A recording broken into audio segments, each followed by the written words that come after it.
We're live.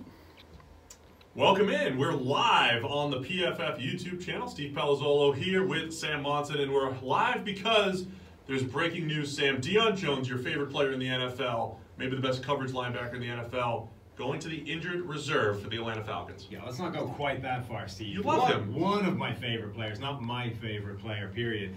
Remember, IR is not the death sentence for a season that it used to be. He can still return later in the season, but with Keanu Neal already going down, this is a potential body blow to that Atlanta Falcons defense.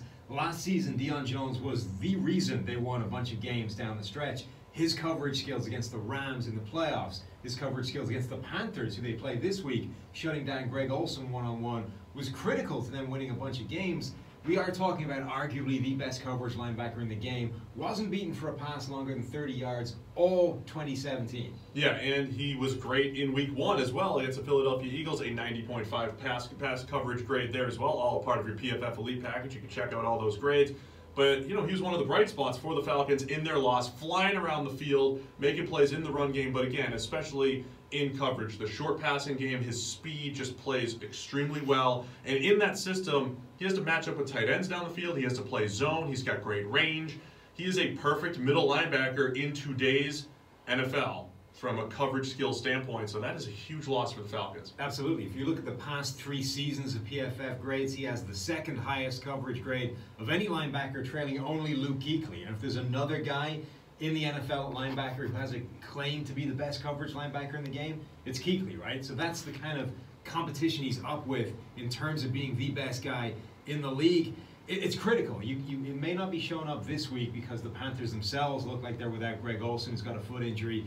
But Deion Jones is the matchup weapon on defense that allows them to go up against those guys that decide games on offense. Tight ends, running backs, real matchup weapons in the passing game. And if they don't have Deion Jones over the course of the season, the Falcons have real problems matching up with those players now. So that puts a lot more pressure on Devondre Campbell, who's the other starting linebacker, and then Duke Riley, another former LSU product. He had a decent game against Philadelphia. You saw him trying to cover down the field, doing some Deion Jones type of things. He's going to have to take on a much bigger role now in that defense.